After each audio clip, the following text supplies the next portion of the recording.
Hello, everyone. My name is Jakub Polaczyk. As a Vice President of the New York Arts and Arts Innovation and as Artistic Director of Chopin and Friends Festival, we have today a new guest composer, Xavier Beteta, composer originally from Guatemala, but now is actually based in Chicago. I got to know him many years. Probably it's 8 years. I guess so, around 8 years when we met in Praha at the Dvorak finals competition, and we are still keeping in touch. We are always exchanging.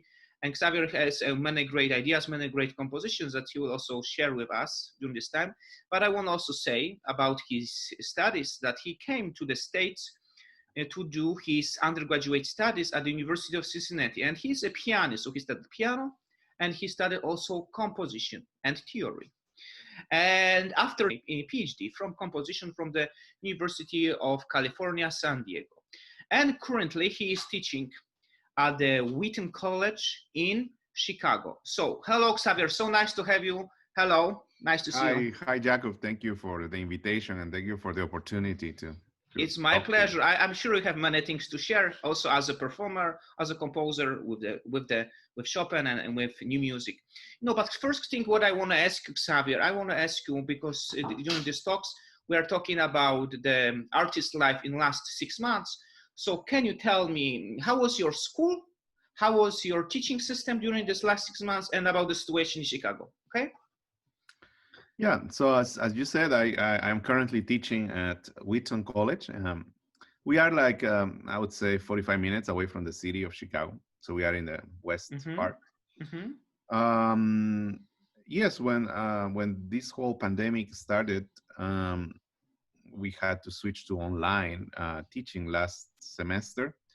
But then the college worked really hard. They had a special task force to really figure out how to approach education during this time. So during the summer, they put a lot of stuff together, like a plan together, and they figured out that the best way was to do this dual modality, which means we teach, half in person and half online. So hybrid system. It's called hybrid system, right? Yeah, hybrid system. Okay. So because of the regulations of the state, we cannot really have like, let's say 20 or 30 people in one classroom. So what we do is like half of the class comes one day, the other class stays at home. And then, the next day they switch roles. And we basically stream the classroom in real time to the people who are taking it at home. So that's how we approached this semester, and it was very successful, I would say.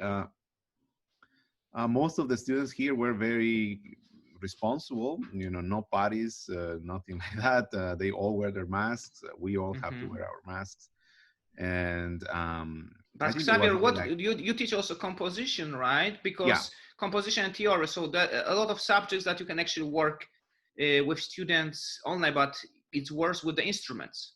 The instrument is harder, right? Yeah, with the instrument it's harder because you have the issue of delay of sound and whether you can really hear the little tiny differences of articulation and stuff like that. But in composition, I always met with my students through Zoom. Okay. They send me all their compositions as a PDF. I look at it. I will make corrections, with the iPad, write it down, send it back to them, and then talk on Zoom. So it works pretty well. So you generally use a digital version. How about the compose? Do you have any students who's writing has handwritten scores? I think most of the students now, my students, they all work on Finale. Finale. Okay. A few times they send things that are handwritten, like sketches and stuff like that. But usually you just take a picture of it and can send it. So it's really not a problem. Okay. But by the way, if we are talking about this, what do you think, Xavier, nowadays, or how is your system? Because I met many composers. Everyone has a different idea, approach to that. There are so many composers who still love to just write by hand everything. There are some composers who do hybrid. Well, I'm this kind of, for example, composer who do a lot of sketch, a lot of things. By the final score, I always put only on the computer. So how do you do? How do you compose? Yeah, I think I am the same as you. I do hybrid. I most of the time compose on the piano, so I need to have the sound, like the ideas flow with me when I am kind of like improvising on the piano and trying things on the piano. So when I am on the piano, either I'm writing down sketches very fast, or sometimes I record certain improvisations and then I write them down. And I do that by hand. So I usually have, let's say, 2 levels of sketches, like very initial sketches, then second sketch where everything is more like the form is still handwritten. But then the final score, I do it on Finale. And there I also do corrections, and I do change things in the last stage, but I do that on the computer. So I don't have like the final manuscript of my piece on written, like it's always as many young composers nowadays, right? Yeah. Most of us, but Yeah. there's so many composers who still prefer, like especially those in their middle ages, who still prefer do everything till the end handwritten, so and they think have a better contact with the sound if they do handwritten, But, I think there is something about that, especially in training of the old times, early 20th century even, where the mind would connect with the hand. So when you are writing, there is something of the inner sound and how you hear it that connects with the hand. That's right. But you're right, Xavier. But don't you think that it doesn't matter actually, in my opinion, so much if we put this note on the computer or we put on the paper, if this note is in our head? So it's slightly different, but it's just the same. You are thinking about the same notes. Something, just put it on the computer. You first have in your head, but I just think the last moment is just different. Instead of writing the final score on the paper, you can write it directly to the computer, because it's actually the same process. You just don't use pen. That's the difference. Yeah, I think you're right. And for me, it's just a matter of saving time, because if I do like a final score by hand and then I discover that I need to move something, I cannot erase this part, and I have to rewrite the whole page while in. Recently, you released also your CD. Congratulations for that. Lasting Shadows. That's the title. Thank you. Right? Yeah. Maybe, by the way, if you do have a cover, can we show to the audience? Yeah, let me get it. So here's the album. I'll send you a copy. Okay, this is your new album. Yes, The Lasting Shadow. It's your monographic album. Yeah, monographic, yeah. Yes. Do you have a lot of piano works there also in this album, because you as a pianist? No, it's always only chamber music. Fragments of a Distant Dream for like Pierrot Ensemble, Catedral Abandonada, which is an ensemble piece, and The Resurrection of Memory, which is another ensemble piece, and a piece for clarinet and piano, which its original name is Lasting Shadows. So Xavier, have you played on some of those pieces on the piano or not? No, I mean the recording. No, I did not play there on the piano. It was other pianists. Yeah. Other pianists, yes, because you are also the pianist, so you perform your works, right? But okay, I want to ask you now about this topic. You mentioned about the resonance. You work a lot with the resonance, and I also find it. You can find it in the Chopin music, by the way. Tell us, what is the resonance and what is you are working on? Yeah, musical resonance to me is very important. It's part of my music all the time, and in fact, I need the music to be resonant. I think that comes in part because I was trained as a pianist. So the piano is an instrument that produces the sound with like a percussion at the beginning, right? So there is more like of a click, and then the sound kind of like projects and stays there. If of course you use the pedal. Last, right? It lasts. It's called sostenuto in Italian. Yeah, or sostenuto, yeah. And with the piano, you can have all these harmonies that you can hold for longer. But the interesting thing of the resonance is like it starts here when you produce the event, and then over time it starts decaying, right? So it's not a sound that stays the same, like as if you were playing a trumpet or organs but it starts decaying over time. And I like that effect of fading, And so in my music, I try to use instruments that have that idea of resonance. For example, the harp is one of those that you play and the sound stays, but then eventually decays. There are some percussion instruments too that can produce the same idea, the same sonority. And I usually, it's harder for me to write for instrumentations that don't have resonance. For example, let's say a violin, a trumpet, and a clarinet. Because to me, all these sounds kind of like stay there, and you don't have any atmosphere that kind of like fills in. It's like too dry to me. Bass drum. How about bass drum? Oh, bass drum, I love it. It's great. It's one of those. I use it in the abandoned cathedral. I use also the bells, you know. Pong, and, Yes, they have this.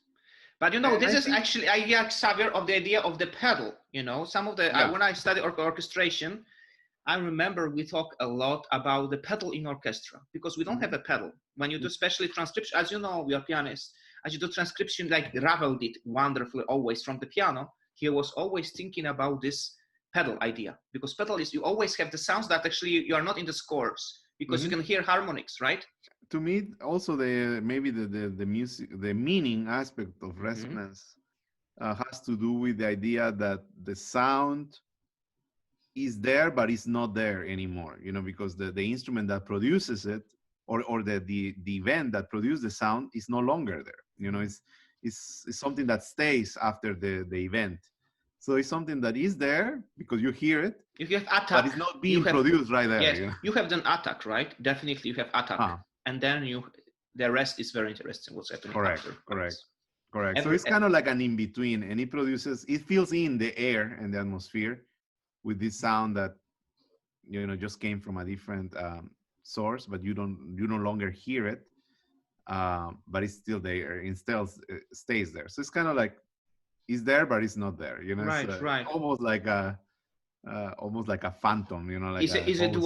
duality of life Well, also. yeah. Yes, but you know, it is not infinite No, of course, because of course. it is not. If you have a lasting notes on the organs on the instrument, when you have permanent breathing, you can have lasting notes on the flute or whatever because you can continuously keep the sound. But on the piano, it fades out, right? Hmm. But you know, you are actually, let's go to this topic of the piano, Xavier, because as a pianist, well, I'm sure you know every pianist has a different sound, different color, and each of the piano have a different decay of the sound, you Hmm. know, and it's also related with the colors. That's my personal opinion. It's as you're gonna hear each of the greatest pianists, if they're gonna hit the same note and they're gonna have different resonance. One might have 30 seconds, one might have 25 on the same piano, might have 30. And it's very related to the sound when they produce because the clarinet, oboe, they have always different decay and it's always related with the harmonics. So what do you think also the individuality of the performers on the piano? Who is your favorite pianist also? Which one do you like if you go further? If I could choose one pianist, I would say Arthur Rubinstein. He's one of my, Rubinstein, yeah, it's one of my favorites. he had one of the longest decay, in my opinion. Oh, The really? sound he sounds lasted so long. He has Hmm. extremely long decay, so the harmonics were all less time staying long. Hmm. Beautiful sound palette, beautiful. So Rubinstein is your favorite for ever, but from the living pianist. Ah, it's hard. It's hard to tell. You know, I like Barenboim. I like Sokolov a lot. Oh, Gregory Sokolov, of Gregory course. Sokolov. Some works played by Argerich are very amazing. I mean, there are so many to choose, right? Of course. But you know, Xavier, tell me now your relation to Chopin as a pianist and as a composer. So I have actually two questions now for you. The first question is, do you find any inspirations in the works of Chopin in your composition that you are writing? Have you find any inspirations that maybe the way of thinking? And my second question will be, how is your approach to piano writing? So yeah, I'm glad you mentioned Chopin. He is in fact probably my favorite composer for the piano, and Mhm. of the classical music, I would say he's my favorite composer, and he's the composer that I prefer to play the most. This has to do with the fact that his music always fits very well in the hands. You know, it's amazing how his music always fits perfectly, and I mean, he's a fascinating composer. He, of course, the fact that he mostly wrote only for the piano, um, and you know, he did not have to write for orchestra or for other things, and to be part of the canon. You know, it just shows how amazing his writing is, and of course, his intellectual way of harmony. Importantly, harmony. I mean, everything. I mean, yes, of course, harmonically, Chopin is very Master. intricate. It's almost Yeah. like Bach, right? It's like amazing. Bach. Amazing. But the melody, the way he builds melodies, I don't think any other composer has ever built the most beautiful melodies as Chopin. So Of course. he had those two things very developed. But you know, Xavier, when you are talking about new music, don't you think that he was also experimental composer in some way for this time? Oh yeah, definitely. He was experimental. You know, if you want to go back, the last movement of the sonata B flat, you know, B flat. Have you played this B flat minor? No, I never. The last movement, you know, this in unison, right? Yeah. It's a lot of the harmonies and the sounds that he is using are going away from the tonal system, which for this time was a nuke, in my opinion. It was unusual. Yeah. So definitely. maybe also, I think he was experimental in the aspect of rhythm, because in Chopin you always have these passages that are, you know, like. But especially about the tempo, agogic. I would say about the fluctuation of the tempo, and which later Stockhausen do more or less. You know, they work on these irregular subdivisions, right? So it was there. Yeah, Chopin was already doing it. You know, kind of like breaking the rhythm always. It was there. It has all these passages that don't have rhythm, you know. Two tempos. Right hand you have 5, and in the left hand you have different. Two tempos, right? Yeah. Which actually, I'm very glad you mentioned this, Xavier, because I also love that. I feel that Chopin is probably one of the first composer who was actually experimental with a few tempos in music, you know. Definitely. And because of his ornamentations, which were very irregular in timing, and part of the melody, very often, you know, I say that often to students or to friends. You know that when I was reading the letters of Szymanowski, you know, Polish composer, right? Yeah, I know. So you know what he was doing when he was studying first Chopin? He took all of his ornaments, and he studied note after note as a composition lesson, because they're so precisely composed and the shapes are so irregular but so beautiful. They were really precisely every note. He was thinking about every particular note. It sounds like improvisation, but it's not. It's really very well taught, and also the amount of notes, density. And you know, this way of working on the density of music, we didn't have that much in the romantic music. If you're gonna go later to composer like Varese, work on that. Of course, it was very basic in this way, but it was there. Also, this working on density of music. Yeah. So I think Chopin, even if he was writing for piano, for composer, for the future, he was inspiration. He was experimental. He was experimental. There is no doubt about it. I remember doing an exercise, a composition exercise, taking the very beginning of the fourth ballad, which is very chromatic, and you could almost write a 12-tone series out of that passage. Almost, you know? not exactly, but almost. Yeah, but almost, because it's very chromatic and it uses almost the 12 notes. So he was, in his way of thinking, he was ahead of his time, I would say. How he influences my compositional process.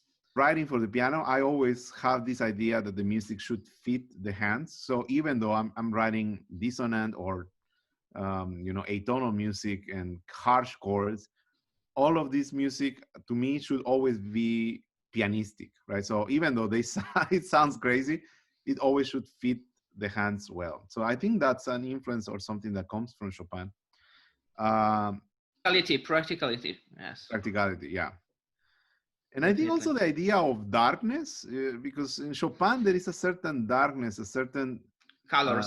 Really, the colors are dark many times. The colors are dark. He's never a hopeful composer. You know, he's always going into, you know, the nostalgia is so strong in him that there is no hope. You know, but it's okay. It's fine, because that's how the music is. And I think that.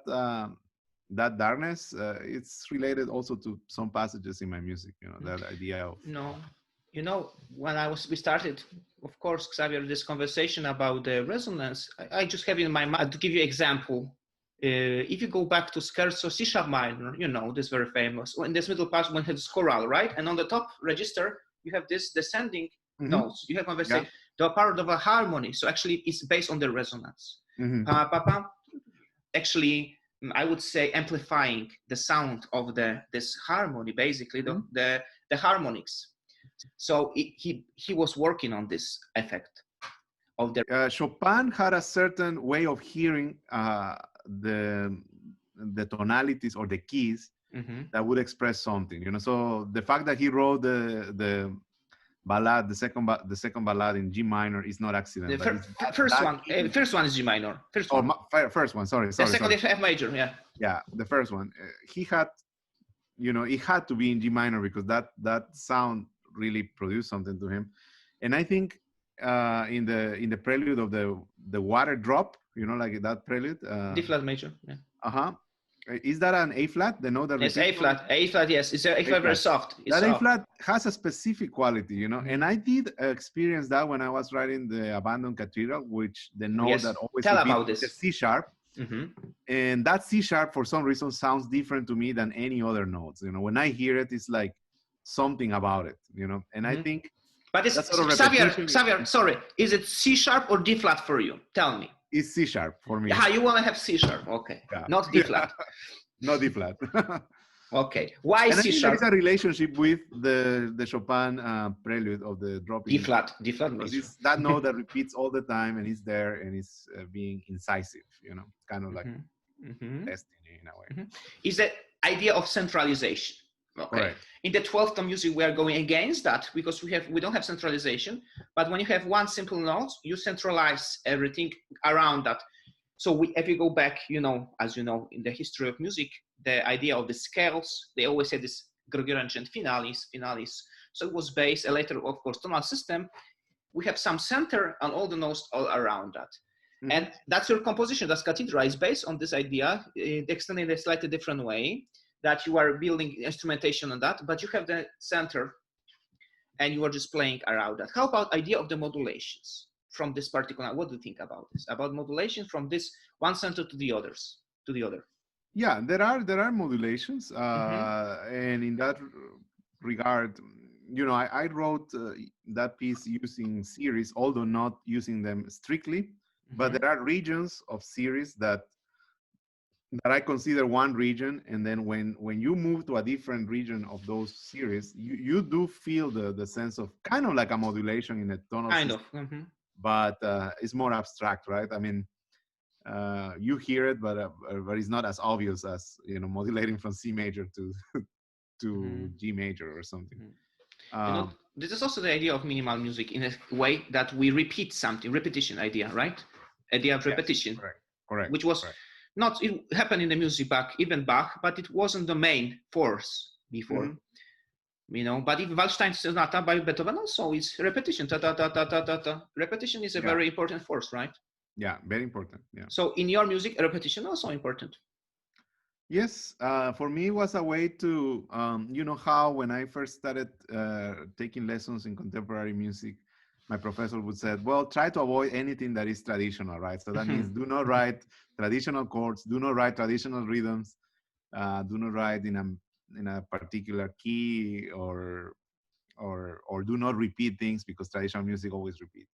So what I was trying to do there is, well, I want to have this tone center, which is like a tonic, basically, C sharp. And I do want to have repetition. So I want to have this traditional elements, but within this new language, right? So you see what happens and see if it works. And I think the piece, it sounds contemporary. It doesn't sound traditional in a way, but it makes the listener be more oriented. You kind of have certain points that you are not completely lost. Yeah, it's a very nice piece. I maybe at the end of this conversation, maybe we can play this Cathedral. Okay, I was thinking when I finish, I will play this. Sure. Then people will know what actually we are talking about. How does it sound? You have a lot of changes, especially in the orchestration. When we are going all over, it's like a journey around this C sharp.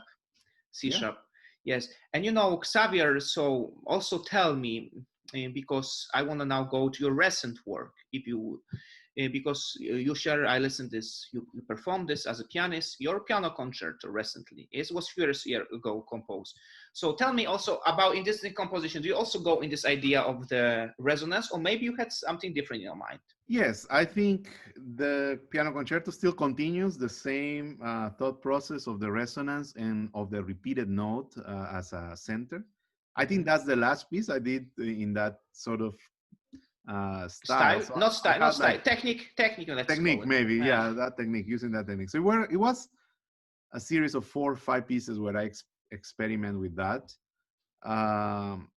So the piano concerto, yes, it follows that the difference is the piano concerto, the language is a little bit more, I would say, almost neoclassic, and the reason was because I was writing for the orchestra in Guatemala. They were the ones who commissioned the piece. The National Orchestra of Guatemala, right? Yeah, the National Symphony. National Symphony. And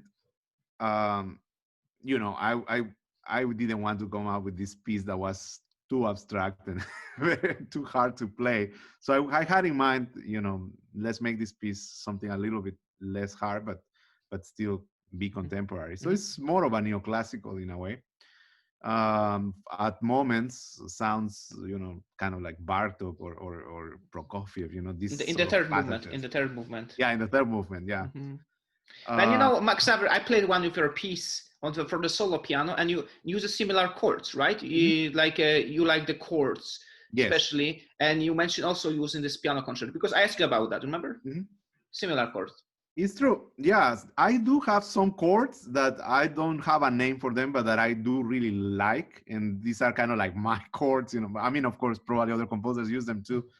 But for example, the chord D, B flat, and C sharp. You know, that sort of triad. B flat and C sharp, okay. D, B flat, and C sharp. It's a very nice chord to me. You know, it's beautiful. It sounds great. It's beautiful, and it's also not. It's rather stable. You don't know where to go. Correct. If B flat, D, and you are stable. I can go there. I can go. Many possibilities. You know. Yeah. Very nice. To diminish with the yes. I like also C sharp, A, and C. You know, C sharp in the bass, then A and C, kind of like a. It's great. I also like it. It's a very nice sound. It's kind of like in between a major and minor third together, you know. You know, because you have element of dissonance and consonance there. So you have two elements. A lot of those, and also the space is very, very. Correct. So you work on harmony, right? As I see, you think about the harmony in your music. I always think about the harmony first. To me, harmony is probably the most important parameter. And it has always been like that. When I was a kid, the first thing that caught my attention in the music was the harmony, how the harmony moved. And in a way, my late pieces, I don't really write the melodies. You know, I avoid writing melodies. It's more textures of harmonies. Harmonies. Okay, and tell me, what are you working on now, Xavier, for the future? What are your plans as a composer? Yes, so right now I'm working on another piano piece for a pianist. Her name is Jael Weiss. She's from New York. New York. She commissioned this piece for a sort of Beethoven project, writing 32 piano pieces, you know, commissioning to 32 composers from different parts of the world. And they all have in common this quotation from the Missa Solemnes of Beethoven. I love this passage. Missa, I love it. It's a passage that where Beethoven wrote, you know, a call for outer peace and inner peace. So it's kind of like uniting all these composers with this peace theme. I'm almost done with the piece. I'm just trying to, you know, do some editing now on finale. Is it short or long piece? How long is the piece? No. It's a 8 to 9 minute piece. I'll try to extend it a little bit, but. So how did you use this? How did you work with the theme? So I got the melody, and instead of using the harmonies that Beethoven used, I just used more dissonant harmonies. So you know, this reminds me the idea of when we get the task in Praha. They gave us the tunes and we had to do something in a modern way and more classical way. Do you remember? So you very similar. You got the line, do something with that. Yeah, very similar. Very similar. You know, because also you wrote this, of course, we have a very anniversary of the Beethoven this year, 250, right, of the birth. But you know, also you wrote this piece for the project in Bonn with the short piece. Yes. So that was also dedicated to Beethoven, right? Yeah. So for some reason, I was asked to write 2 pieces for the Beethoven celebration. So it's very nice. Yeah.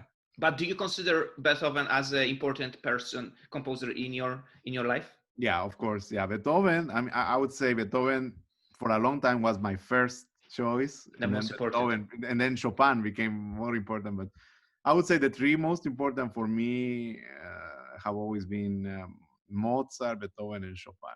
I see. But from the modern music, tell us also.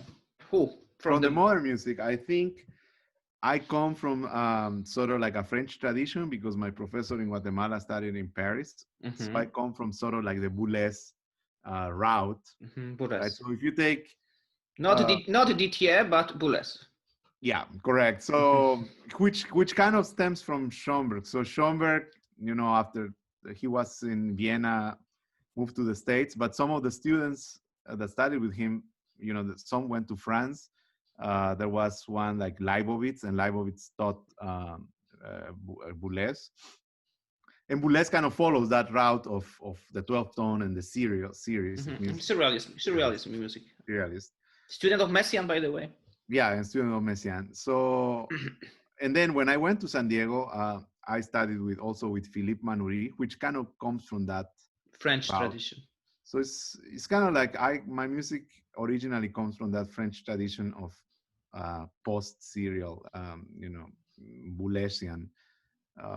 Not Dutilleux, not the spectralist, but that route. Yeah. That route. Okay. So you are trying to combine those elements. But tell us, when you are going to the end of this conversation, how is the musical situation in Guatemala nowadays? How is it? How is the system there? Yes, I think it's changing. It's a little bit better than what it used to be.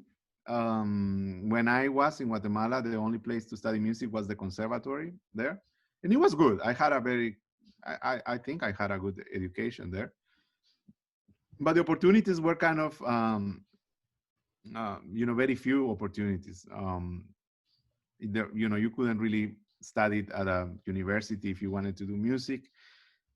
Concerts were more or less, not a lot of concerts going on.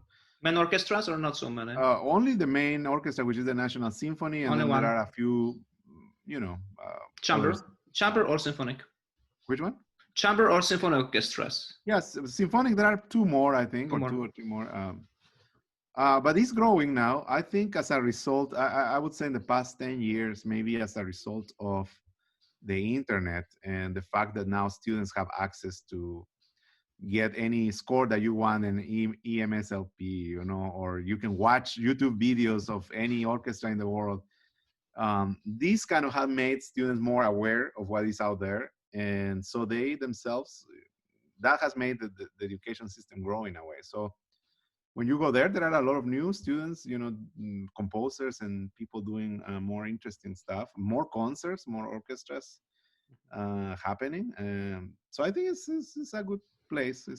Do you refer to your country music, for example, like some tunes maybe, or maybe you use some quotes? Do you use that sometimes in your music also? Musically, no. I don't really have reference to music per se. Like the national instrument, there is marimba, and there is a lot of marimba music. But I never I never make reference to actual tunes. To Guatemala. Mm-hmm. But I do have a lot of inspiration from Guatemalan themes. So the inspiration is a little bit more abstract, not like this, I'll take this tune and change it, but it's more about the history of Guatemala, about the war in Guatemala, about the Mayan culture and, its cosmovision.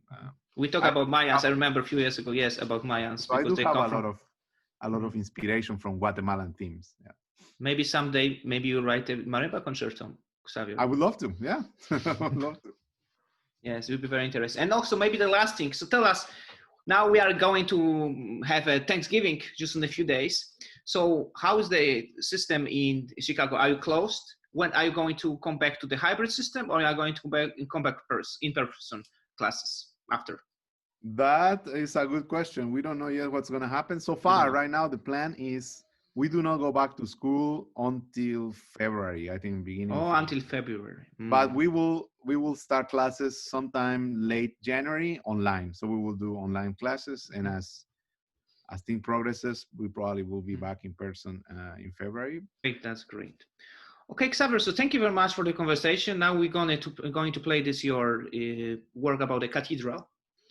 And so have a great vacation, happy Thanksgiving, and thank you for being with us and sharing your thoughts. Thank you, Jakub, and good luck with everything. And thanks all the best. Yeah. Thank you. Bye-bye, Xavier. Bye-bye.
Thank